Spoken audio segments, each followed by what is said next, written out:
Welcome to the Writer's Block podcast, where we delve into the minds of creative individuals and explore how art imitates life. In here, we write the scripts of our lives, but also our creativity, and sometimes we get blocked. But this podcast uncovers how to break through those blocks and the strategies our guests use to overcome them. In this week's episode of The Writer's Block, we welcome the talented artist and creative healer, Kerry-Ann Ingram. We explore the insecurities that artists face and how grounding ourselves and learning to listen is important when creating. Kerry-Ann opens up about the importance of releasing creative work despite the fear of judgment. She offers practical strategies for navigating self-healing in relation to writers and creative blocks. This episode is packed with insights on how to get out of our own way and embrace the flow of creativity. Let's get unblocked. You're listening to the Writer's Block podcast with L.A. Wade. Can you share a pivotal moment in your life that made you pursue a career of being an artist and a healer? Listen, there's nothing typical about me. I'm an Aquarius. Weird. Beautiful, weird beauty. So I'm an alien. I came, probably am, but that's not what led me into this path. I had a really tumultuous childhood filled with abuse, neglect, abandonment, and right. Wow. And I did not have I spent many years in my teens trying to figure out why I don't understand. And over the years, I got disconnected from the church because I was heavily in the church, and I was like, I left kind of feeling like you made this happen to me. Why didn't you protect me? And then I completely abandoned. And then I think I was 18 years old, I got Iyanla Vanzant's book, In the Meantime. And that book was my catalyst that broke down the layers and got me to see this creation that we are living within and the experiences that we take on as a part of who we are and what we're supposed to go through. And it's not a bad thing. It's just learning how to heal through it to become our best selves. So that really started me down my healing journey. And I was like, okay, all right, I got this. This feels like hell, but let's do this. So I resonate with that a lot. I feel like I'm looking into a mirror of myself, just much younger, and I did the same thing. That same very book is what kind of introduced me to things. I did not grow up in the church, so I didn't have the opportunity to leave the church. Yeah, I was introduced to church through a roommate that I had. That went to this church called Revival Time, and I did the whole altar call thing, and really, I did the altar call thing and got saved. But it wasn't, and that was back in the 90s. But it wasn't until 2007 when I got baptized, and that was a journey of not really going to churches, but more so what was happening in the online environment in terms of church seeming like a self-help space, right? And I was able to develop this idea that I think you talk about, which is sacred communication. So I wanted to understand the role of sacred communication that it plays in your creative and healing practices, and how did you discover its importance? Mm-hmm. Great question. So not knowing how to tap into our innate source, the source within us, and hearing that internal small voice, our intuition, which is the seat of who we really are. It's always talking to us. I felt disconnected from that. And I was, in a sense, searching for a way to get back to that. And so I started to meditate. I started to really dive into spiritual practices that got me to go within myself. And meditation was the most beautiful, brilliant opening that allowed me to really turn the lens around and look at myself instead of constantly looking outside, and hearing these degrading and limiting beliefs that I was constantly holding on to and perpetuating in my life with unconsciously. Meditation got me to see it without judging it.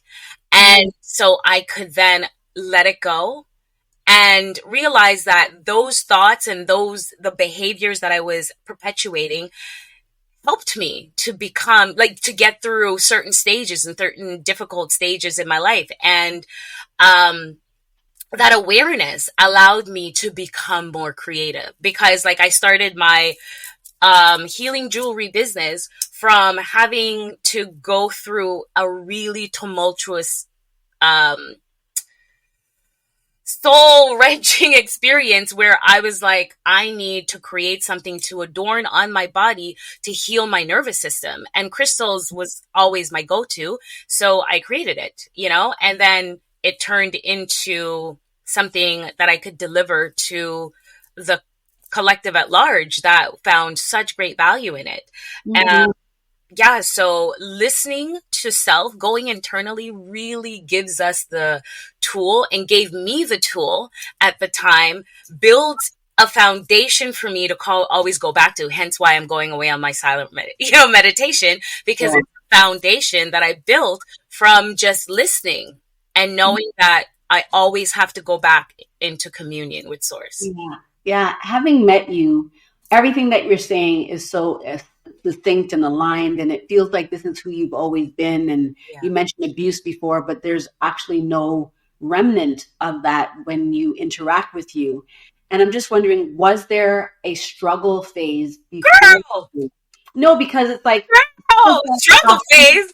I tried to take myself out. I tried to unalive myself several times because it was that painful. Okay.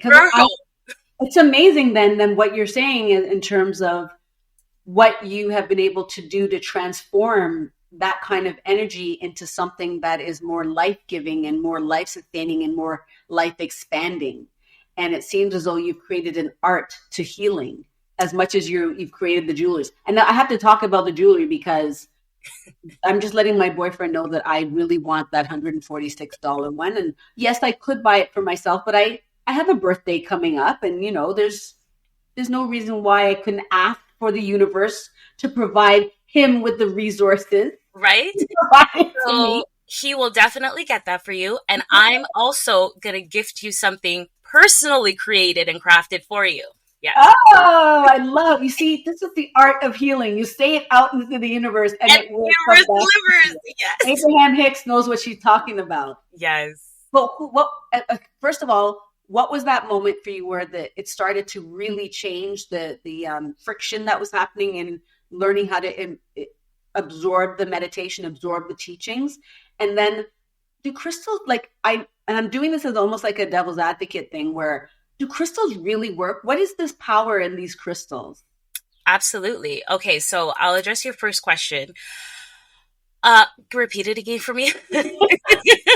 Oh, you trying to talk to the girl with the learning disability with memory problems. Okay, let me see if I can get this for you. Listen, they diagnosed me with dyslexia, and I rebuked that.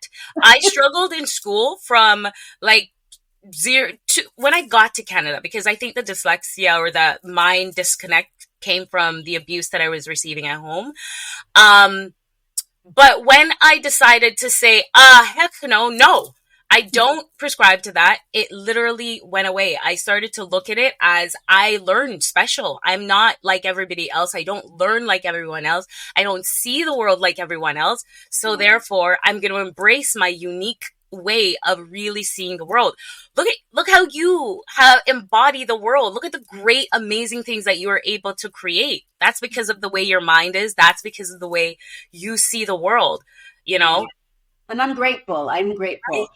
The struggle, you're so much younger than me, and you were able to get Stop it. I'm not so much younger than you. Well, you're younger than me, and you were able, and you probably lived longer in this place of peace than I have. And so this is relatively new for me. So the question was, because you're right, I rebuked that I have memory problems. The question was, I love it. What was that aha moment for you in that meditation, in those teaching journeys that allowed you to get to where you are now and sustain it over a certain amount of years?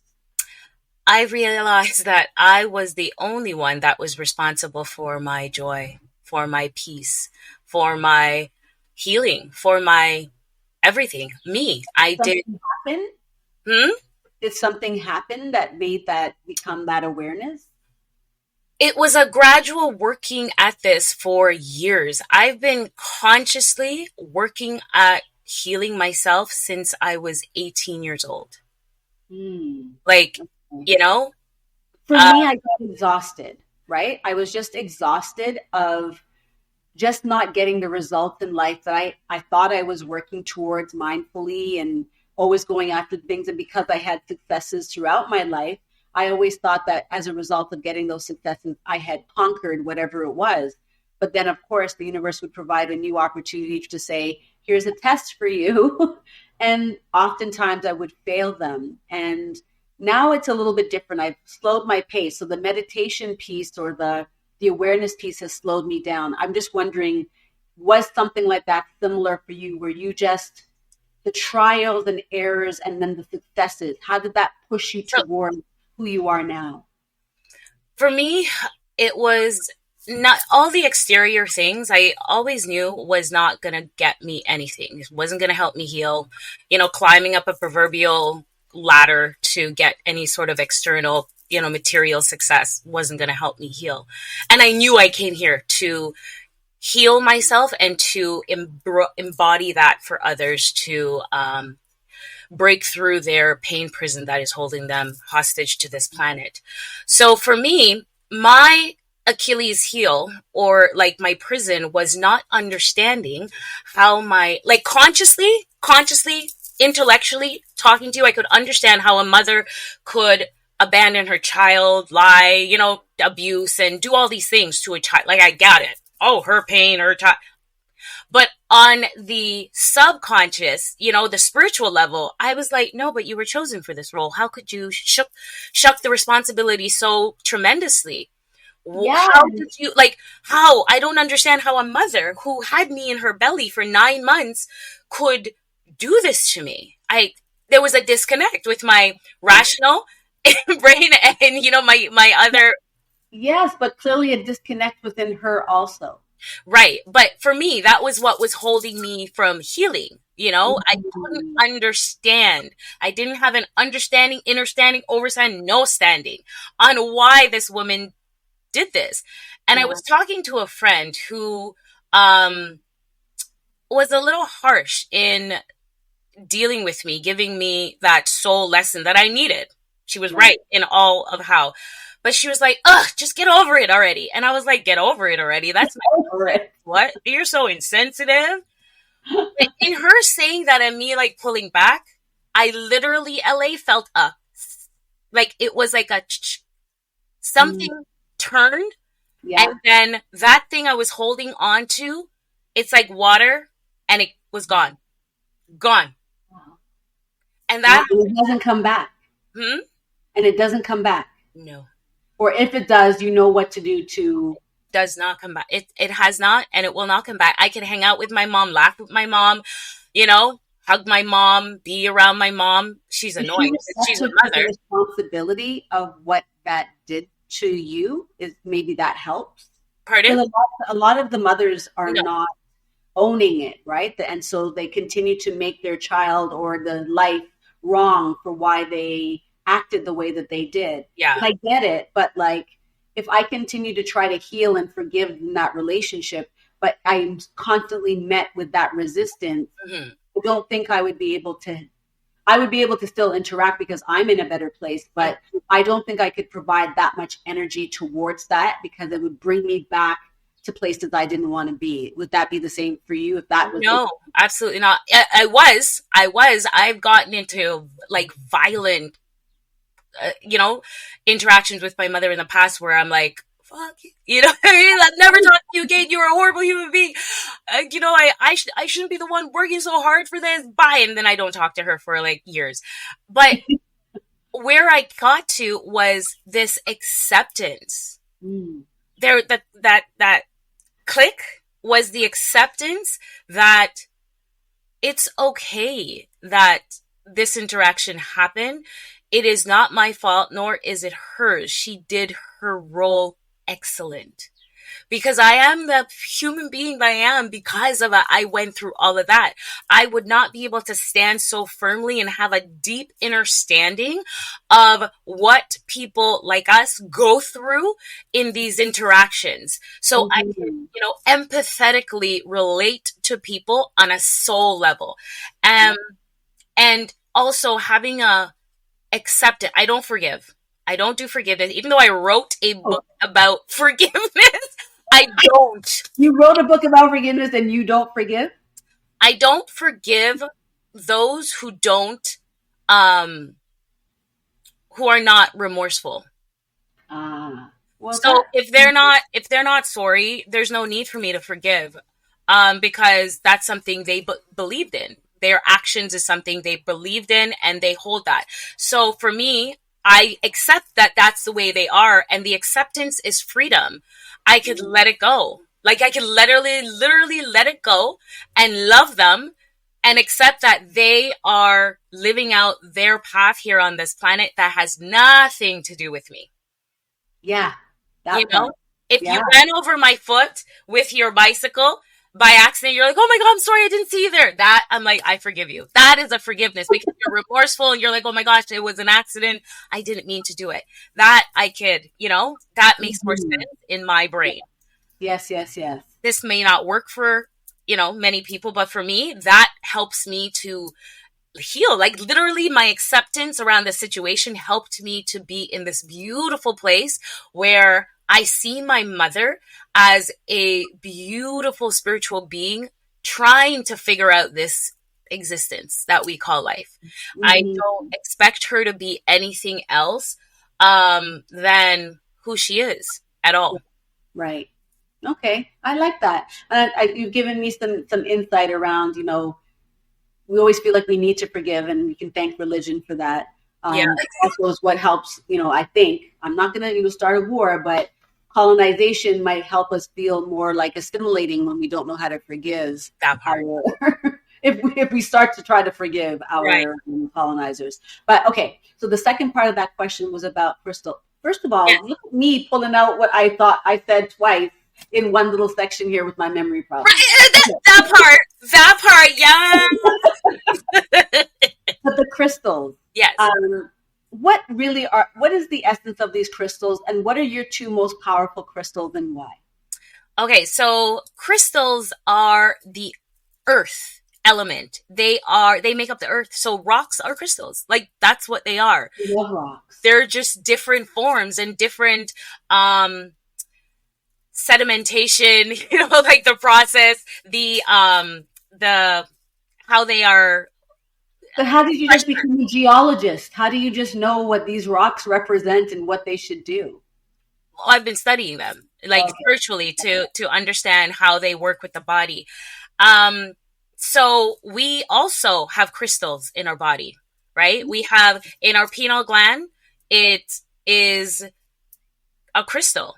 Like it's a crystal that, yes, it's a teensy little crystal, and it can be calcified over like how copper in a sense gets that sedimentation on it. So if we don't input good things within our body, within our minds, within our in our mouths, in our eyes, in our ears,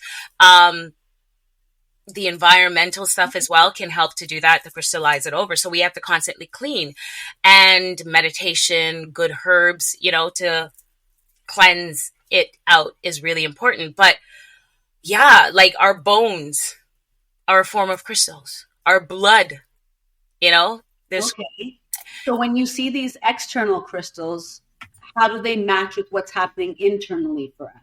So understanding the energetic system within our body, in the Vedic, they call it chakra system, and in Western, meridians. So that is the energetic system that helps our body to stay in alignment, energetic alignment. When these energy centers, you've heard of the root, the solar the sacral chakra, the solar plex, the heart, the throat, the third eye, the crown, when these are out of alignment and they kind of spin like this is how energy moves. Okay. In a toroidal field, right? And then energy comes in and it goes out of like this toroidal, right? So when these centers, these cogs are clogged, our energy is stuck. It's not moving. So these crystals help to... Wait. Well, how does that look? Like fatigue? Yes. Okay. Mind fog? Mind fog, exactly. Organ failure, dis-ease. And you can remove the hyphen between the dis and the ease and that other one. You know, like so much of the things that we struggle with health-wise is because we're out of balance. People don't go in nature. They're stuck inside, behind computers, in front of TVs. We're sitting, you know, sedentary lifestyle. We don't go walking. We don't go earthing. We don't take off our shoes. We don't connect with the earth grid, the soil, the life-giving to pull up the negative ions to go into our body to heal ourselves. We don't do that anymore. Our ancestors did. This is probably why we love to go to the Caribbean, where we feel like we can connect with the earth, connect with the water, that salt water that feels so cleansing. There's crystals in there, I'm sure of it. Yes, absolutely. There's crystals like, oh, yeah. Okay, so what are your two most powerful crystals that you would want to utilize in your life? The crystals that I absolutely love and walk around with every week, all the time. I've made permanent earrings to stay in my ears. This is shungite.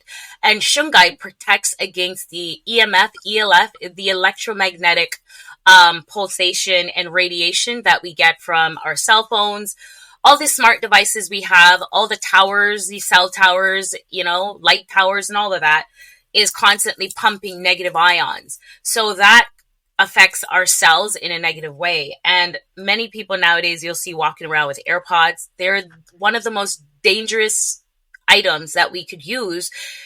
It's close to our brain. Look how close that is to our brain.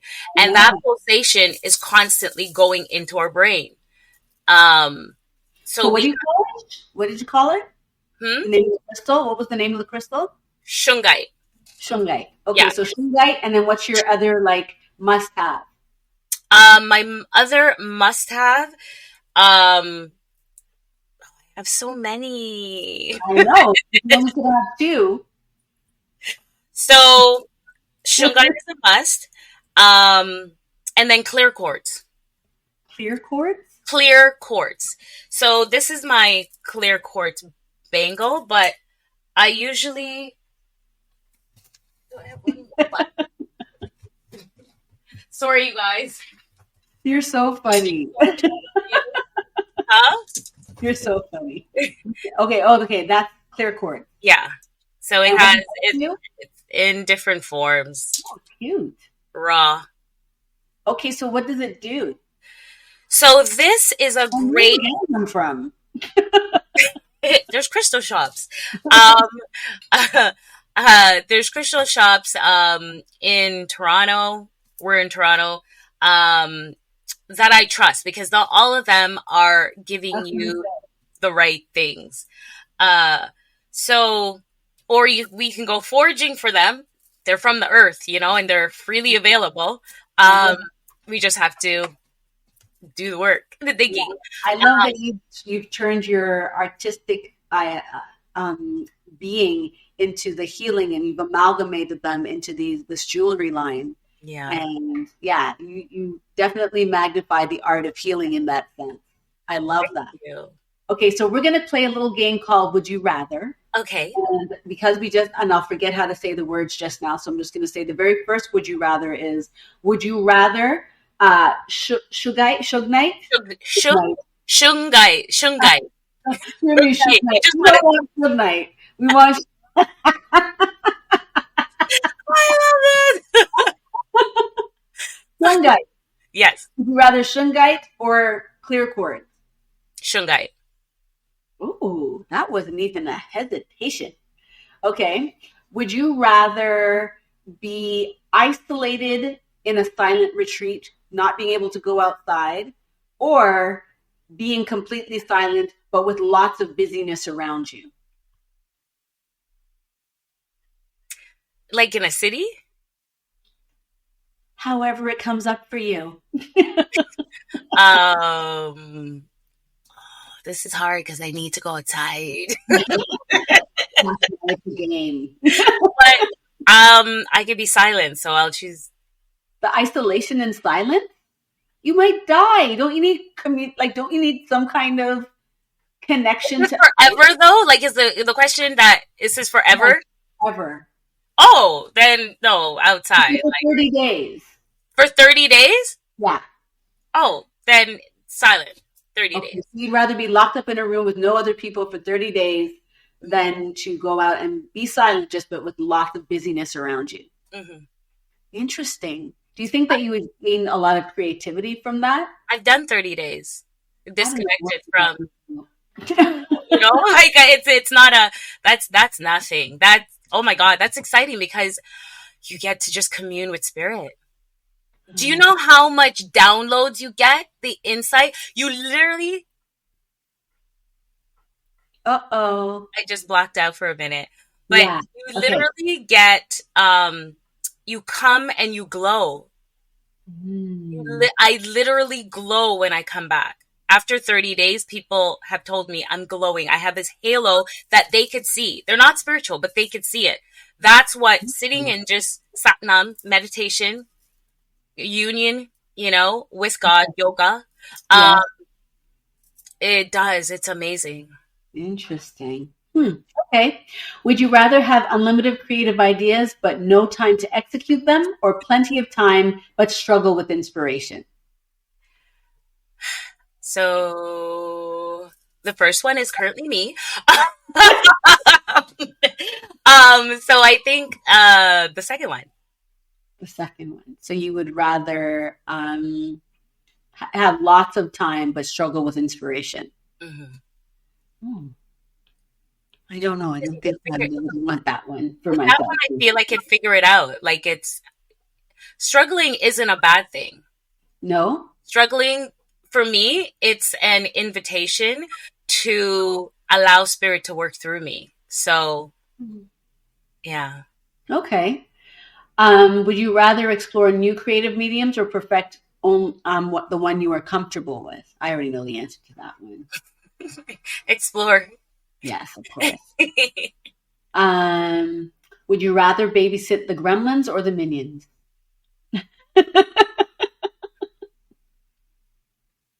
Who are the minions?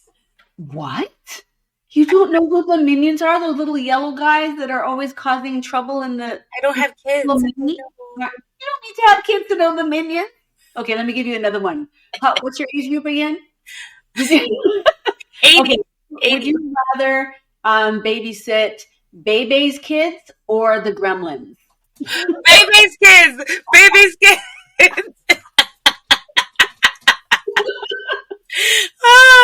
It was too funny. The gremlins are cute, but only one was cute. They scared the hell out of me. I mean, like, that came out of me? What in the...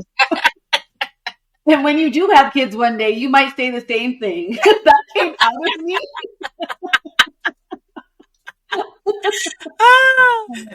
Okay, we're going to transition into this topic of finding the balance between happiness and the responsibility in a world that promotes scarcity, right? So how do you define happiness in your personal and professional life? And how do you maintain it amidst pressures of responsibility? Okay.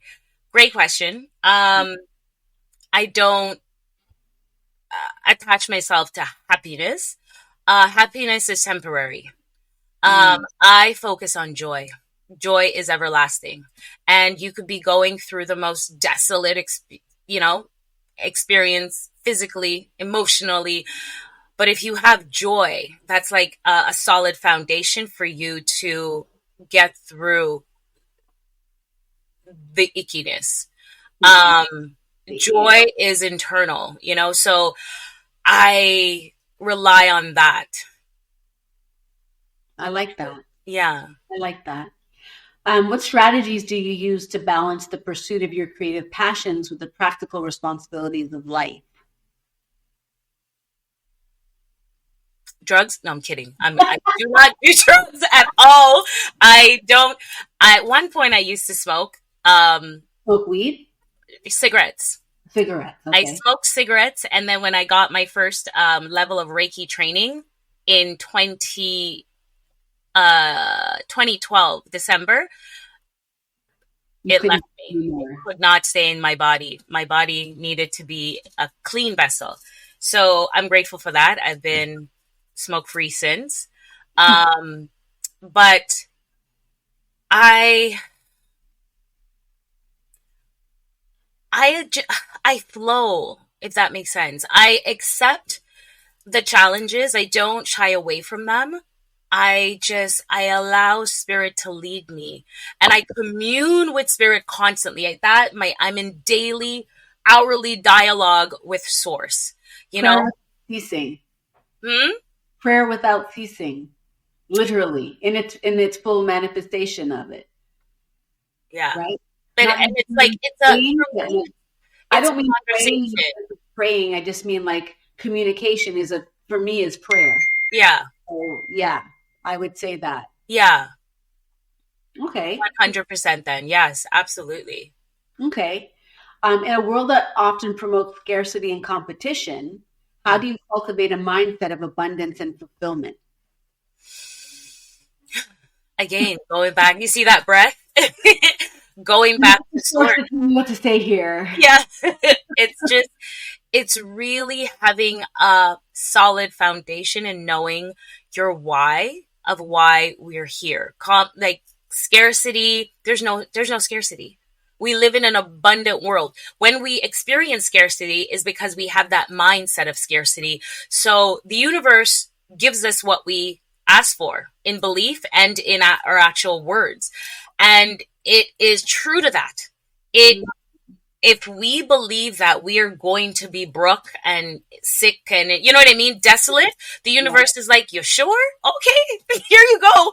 And if we believe that we're going to be healthy, abundant, and life is just going to flow and things are going to come and opportunities are going to come, they come.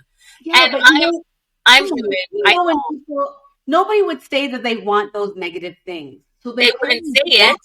They wouldn't say it, right. But their conscious, then unconscious mindset is controlling them. Unless you're doing the work to actually go into the unconscious, bring it to the surface and work on that, the 90% of humans are moving through this world unconsciously, operating from their unconscious beliefs. And then how can I not be afraid of that?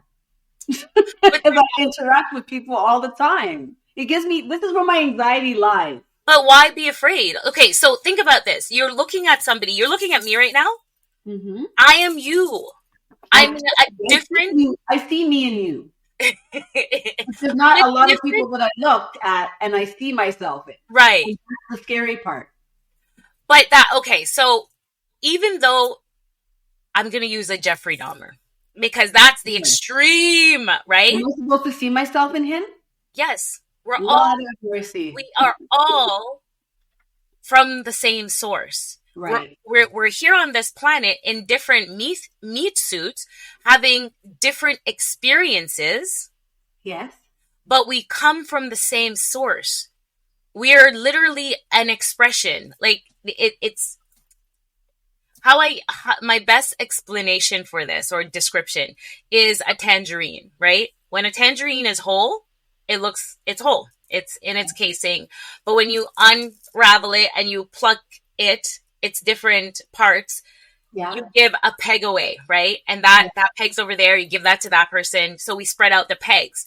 Yeah. It came from the same orange. Some may have seeds. Some may have, not have seeds. Some may be less juicy. He might be Jeffrey Dahmer and something happened to him, obviously, that made him that type of peg in the tangerine. Right, but what about this? What if he came here to be that version specifically in this dimension so certain people could experience a lesson through his hideous behavior. I guess. No, it's horrible. Like it's really a challenge. I get what you're saying. But I guess for me, and for hopefully the audience, it's kind of like, what practices and routines can we employ to not be that? As now that we have that example, right? We don't want to be, right? We practice, and what routines can we employ to not be that type of individual? Do not be afraid to walk through the fire. Shadow work, shadow work, shadow work, shadow work. What is shadow work? Shadow work is doing the healing work that feels uber uncomfortable, painful at best, because we've tried to avoid it. Yeah. We 100%. Have to walk. Pardon? 100%. Yeah, we have to walk through the fire in order to get to the other side of abundance and peace. That is the only way. When we ignore and try to sweep it under the proverbial rug, it will come up and rear its ugly head in different parts and different ways in our lives, in the most unpleasant ways, you know? And you're like, you're triggered when you're supposed to be given, you know, a speech to 50,000 people, and this is your life's work at hand, and you're triggered, and then you react in a negative way. And you don't want to do that. You want to go in, look at yourself, look at the areas that have been really challenging, look at your pain, face it, talk to it, realize that everything we have experienced was given to us to help us grow, to help us become even closer to spirit. Yeah. Yeah, I guess that's the sacred communication that you're talking about. And so I wonder about how you differentiate between your inner voice and the divine message when creating your art. You know, what advice can you give to people to tap into, understand what's being asked of them, or how to listen is really what I'm asking. How do you listen to source? And I know you'll say meditation. No. I will say, meditation, you are going to say that. Meditation is a piece. Absolutely. You're definitely right.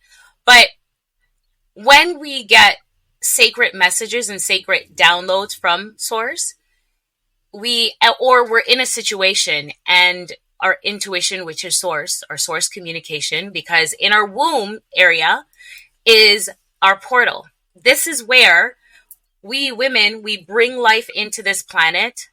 And, you know, we hold that space to connect with the non-physical. And for men, you are tethered to this section too. You pulled in the mitochondria DNA from your mother, and you are holding it in your womb space. So that ether energy is also held in your womb space. That is where communication is heard, felt, tremendously. It's in that section. So when we feel something in our gut, that gut feeling, listen to it. That is spirit speaking to you. When you feel a feeling up here, this is stress and anxiety. I'm familiar. That's the difference. That's how you know that this is me being afraid to do whatever, or this situation that I'm in is threatening. I need to mind my six. And if you feel it in your gut, that's spirit talking to you. So stop, breathe, center yourself, and listen. Okay, I like that. Which is a great transition into the importance of emotional armor and walking through unpleasant feelings, because you just finished saying sitting in unpleasant feelings is important. So can you describe what emotional armor means to you and why it's important for artists and healers? Ooh, very great question. So we tend to not work on ourselves or release the stuff. We healers, artists, we make art and we do our work to help others generally. Sorry about that. For others, forgetting about ourselves until we're burnt out and we're like, I can't even move my toe. Right. I can't move. I can move my toe anyway. My pinky toe can't move. No? No, I don't know how to move it. It's just like by itself. Anyway, that's another topic.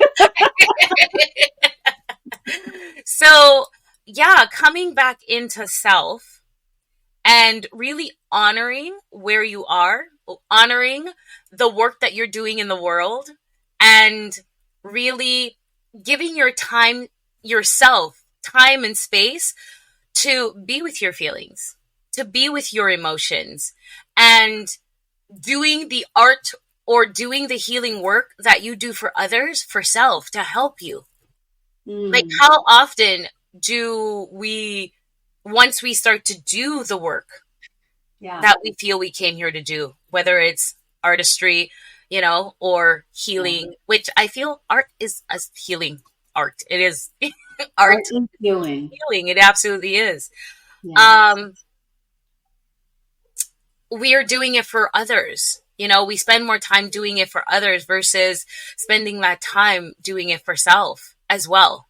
Carving out some of the time that we're embedding in this really beautiful sacred practice to work on self and to embody self and to develop rituals that can help us to ground back into the spirit and really let go of the overwhelm, the chaos, the expectation that we get from the world, and come back into who we truly are, so that the gifts that come forth through us can be more in alignment and feel more organic and more in flow.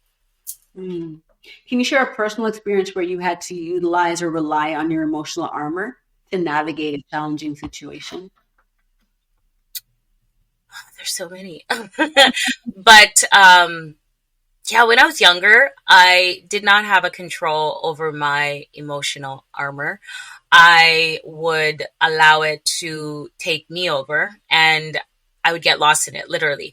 And then when I started to do my healing work, I was able to, step outside and see myself, but I couldn't stop myself. I'm like, oh my God, I'm going to spiral. Kerry-Ann, no, don't say that. No. Oh, there we go. Exactly. I'm like, okay, my higher self is like, I'm out of here. But the more I did the work, the more I walked into the fire, embraced myself, embraced the unpleasant parts of the healing process, looked at the parts of myself that I didn't want to, that was uncomfortable, the easier it got to be able to be in situations where I was able to have more control and more order instead of chaos. So like, leaving a job, or even, working with people and they bring negativity, or they dishonor a contract, and you're like, what the hell? You signed on the dot. What do you mean? Being in a space of really letting yourself be centered and calm, and then allow spirit to guide you in your response versus responding from a place of anger. Yeah. Healthy emotional armor versus the shutting down or the anger. Yeah.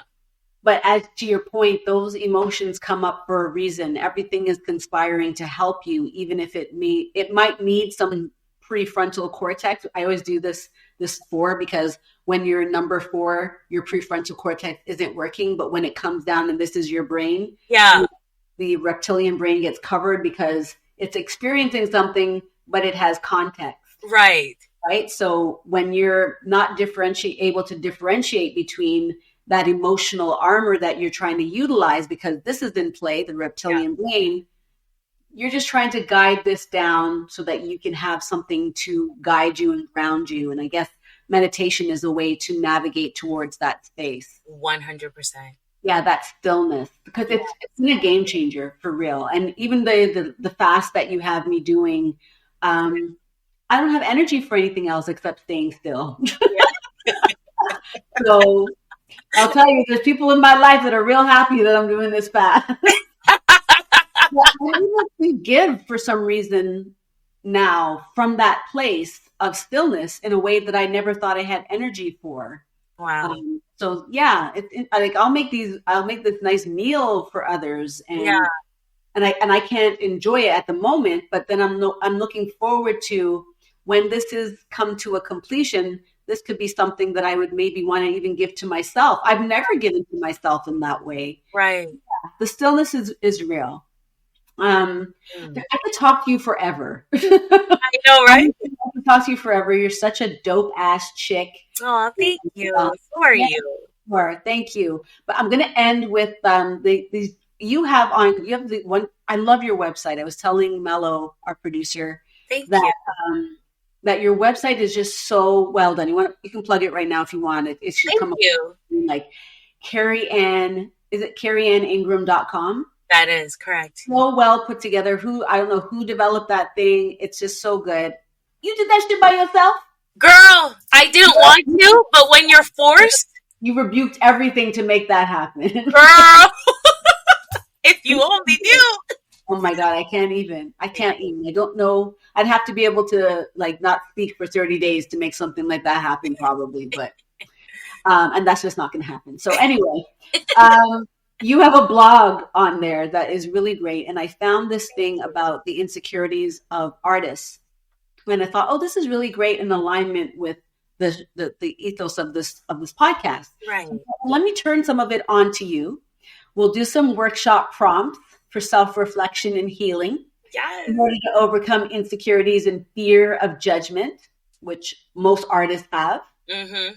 So prompt 1 says, reflect on a recent project or piece of work that you hesitated to share. What specific insecurities, fears of judgment were holding you back? This is a good one. Oh my God. Because work. Listen, I was talking, so shared mentor, Dr. Vibe, about my podcast. I wrote out the treatment. I created the structure and everything in 2016. I also had a challenge to go with this that would launch, I'd have this and I'd have a challenge to bring people in 2016. I haven't done it. It's there. Like what? You don't understand. Like I've written it. I've created it's on my website. It's coming soon. So what is it? What is the block? What is the writer's block here for you? The writer's block here for me is, that I discovered, as I was going through this, is that when I was younger, I was told that I would not amount to anything. So that was sitting at my subconscious, and I kept like sabotaging myself because I needed to make that a self-fulfilling prophecy based on what I was told. I needed to bring that forward. And when I realized, I was like, oh my gosh. Right? That is crazy. So we're trying to work through that and get it out because it's time. It's been time. But also having support around that is really important. Huge. I've done my website. Like I've done everything by myself and I don't want to do it anymore. I'm not supposed to do it like that. I don't want you to do it by yourself. You can come join me here at the Writer's Block. We'll have a segment for Kerry-Ann Ingram to bring people to their sacred communication so that they know how to move forward from the blocks. I think it just got downloaded. Let me. Yeah, that's what it says. I love that. Yeah, I do. And I'm glad that, just like how you said, I wouldn't go as far as the Jeffrey Dahmer situation, but there's that negative sabotaging aspect of us that exists in all of us. But the most important thing is that you're recognizing it and you're asking Source to give you what you need because you still think it's important work. And now the universe has collaborated to bring us back into each other's lives because, funny enough, you mentioned Dr. Vibe. I always wanted to do podcasting.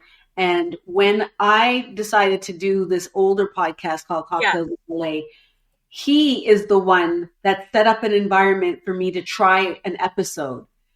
He made me come in. He had some guests, like talk to people you know. and I did my first podcast, and then he'd have this other show where I met wonderful people like Kinte Ferguson, big up to you in LA. You meet people all over the world. Yeah. Harrison in New York, all over through these streaming platforms. You even connected with somebody else in the US. And it just kind of opens up and expands your world because that's what you're asking the universe for. Right. So I'm so glad that you sabotage yourself for some purpose other than here for us to have the same mentor with the same problem, with the same kind of background. I think you really are my sister. I do too. Like, wow. It's so interesting how the universe will put the people and I've been telling people this, especially over the last couple years, we're finding our soul tribe easier. Yeah. Absolutely. Like the people who we came here with, they're spread out, and some came before, some came after, a couple years before, but we all were in agreement. And when you meet, it's like, I know you. It's this like crazy. It's so weird. And so we had Dr. Vibe, but we also had Professor James Small bring us together. Yes. On my podcast that I co-host with King Simon. Yeah. So that's on Wednesdays, is it?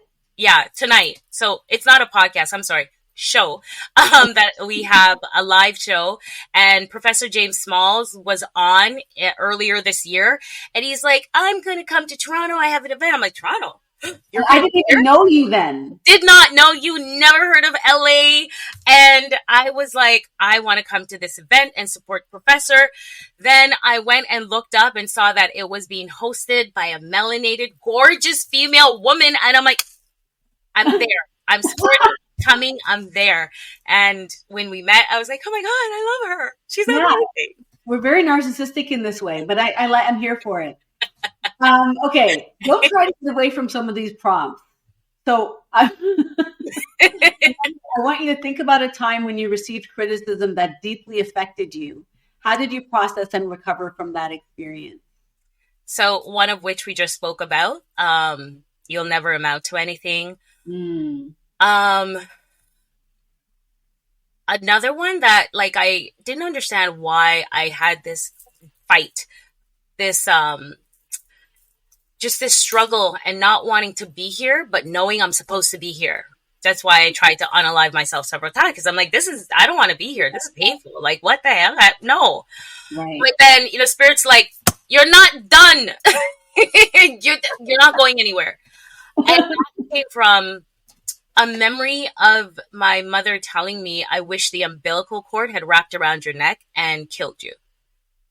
Okay. So I held that. Of course, how could you not hold it for a time?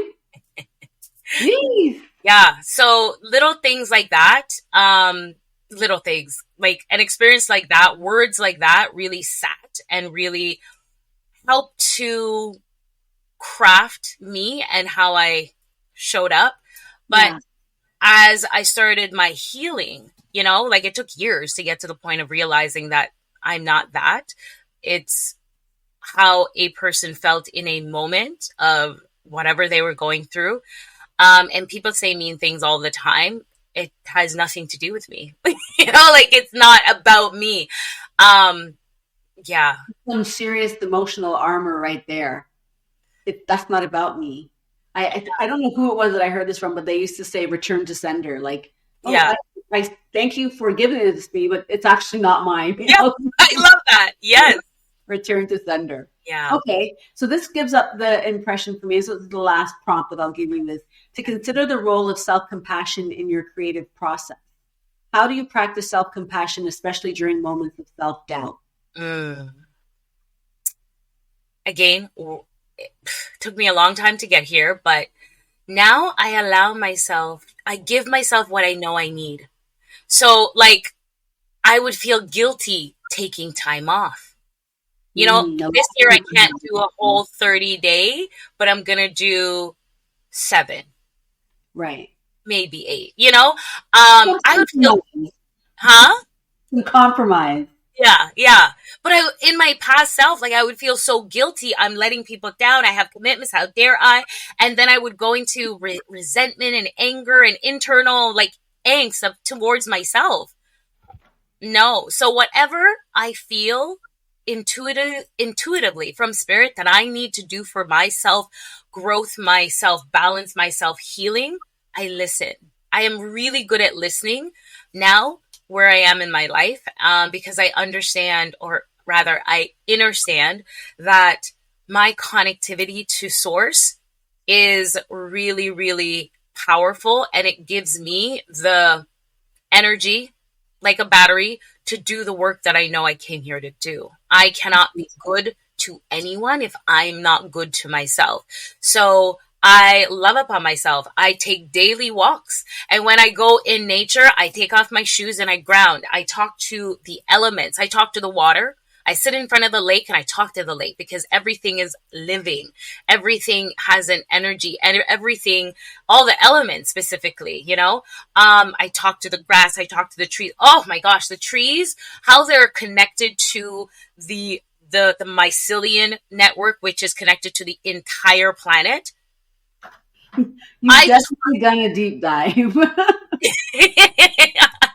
But with that, I understand that when I go and when I am in the presence of a massive tree, I'm literally in the presence of God.